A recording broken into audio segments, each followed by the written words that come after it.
Bonjour à tous et bienvenue sur ma chaîne. Aujourd'hui, je vous propose une recette basée sur le thème de la Saint-Valentin.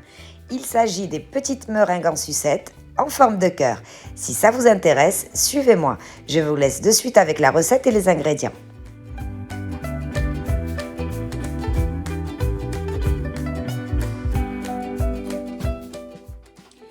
Pour la meringue française, nous allons avoir besoin de blanc d'œuf et de sucre. Je vous explique.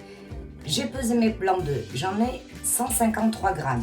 Donc, je vais utiliser 306 grammes de sucre.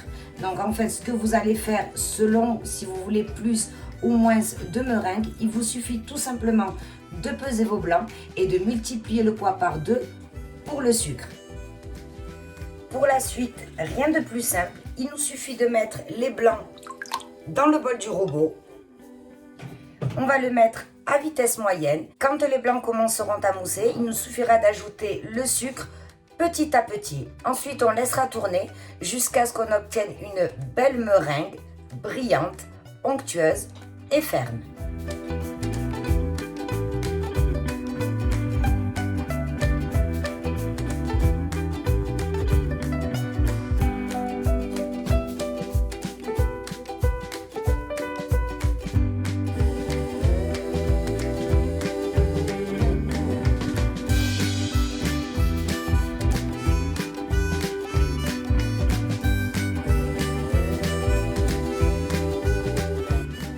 Voilà, donc on sait que notre meringue est prête quand on obtient un beau bec d'oiseau. Vous voyez? Et si vous remarquez à l'intérieur, on a même une petite vague. Donc c'est qu'elle est très ferme, elle va bien tenir lors du pochage et elle est super brillante. C'est que c'est bon. Maintenant, ce qu'on va faire, comme j'ai envie d'avoir des petits cœurs de plusieurs tons différents, je vais commencer à prélever un peu de meringue que je vais mettre directement dans la poche à douille. Donc en fait, je veux du blanc, comme ceci. Et ensuite, je veux plusieurs tons de rose, du plus clair au plus foncé. Donc dans la meringue blanche, je commence par ajouter un tout petit peu de colorant. Bon, je dis rose, mais ça peut être la couleur de votre choix, hein. Donc j'en mets un petit peu et je vais battre jusqu'à obtenir la couleur souhaitée.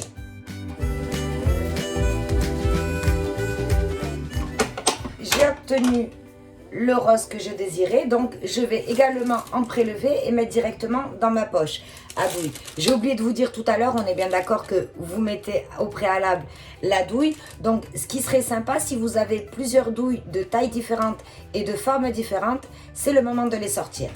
Donc je vais prélever également de ce rose.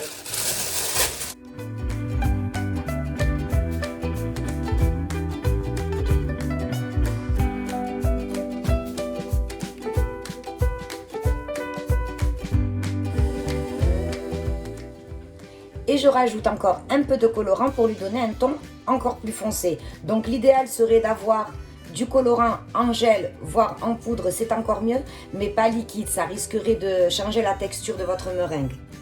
C'est parti.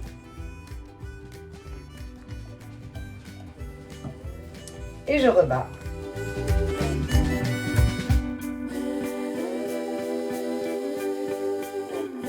Et je fais la même chose, je passe ma douille dans ma poche à douille et je prends de la meringue. On passe maintenant à l'épreuve artistique. Donc, j'ai rempli mes poches à douille de plusieurs couleurs différentes, donc je les laisse de côté. Je me munis d'un papier sulfurisé et à l'aide d'un porte-pièce en forme de cœur, je vais venir dessiner des patrons. Vous pouvez très bien le faire à main levée, mais personnellement, je serais incapable de dessiner 15 cœurs réguliers. Donc, c'est parti. Je dessine mes petits patrons.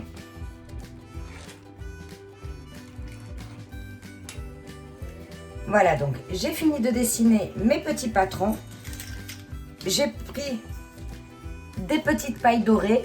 Mais bon, c'est complètement facultatif. Vous pouvez très bien utiliser des pics à brochettes, des bâtons de sucette ou même des cure-dents. Donc, si vous en utilisez entre un cœur et l'autre, pensez à prendre la taille. En fait, à peu près un quart du bâton de de la sucette, bon dans mon cas la paille, ira à l'intérieur avant de dessiner le cœur d'en dessous. Entre, j'ai profité de l'espace pour dessiner d'autres petits cœurs, sachant que ceux-là n'auront pas de bâton de sucette. Donc, j'installe mon petit bâton de sucette, je ressors toutes mes couleurs de meringue et je vais venir pocher dans mon patron. Les douilles que j'utilise, les principales, celles que tout le monde connaît, c'est celle de Wilton, la 1M et la 8B. Quant aux autres, c'est tout simplement, vous savez, quand on commande un pack de douilles avec Amazon, il y en a des toutes petites cannelées et une lisse. C'est tout simplement celle-ci que j'ai mise. Donc c'est parti. On se met à décorer notre petite sucette un petit peu partout en poche de manière aléatoire.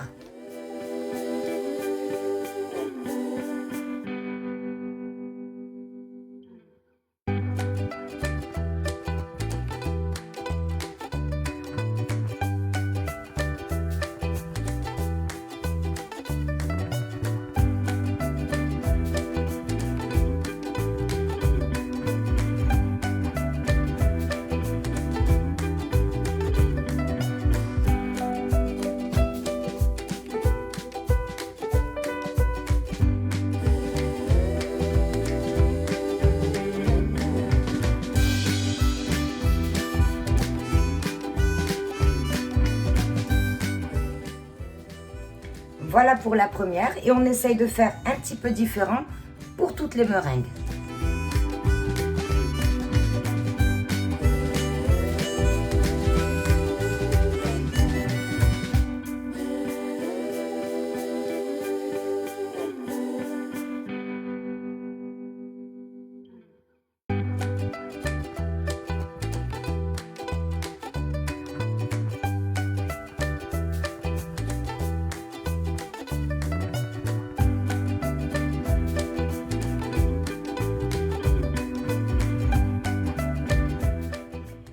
Et il n'y a plus qu'à enfourner à 90 degrés pendant 2h30, porte entrouverte. Attention, la plupart des gens qui ont leur meringue qui se casse, c'est souvent parce qu'ils ont le four trop chaud ou parce qu'ils l'ont pas assez longtemps. Donc ma technique à moi, c'est de le laisser pendant 2h30 à 90 degrés, porte entrouverte. Au bout de 2h30, on ferme la porte et on laisse les meringues à l'intérieur jusqu'à refroidissement complet.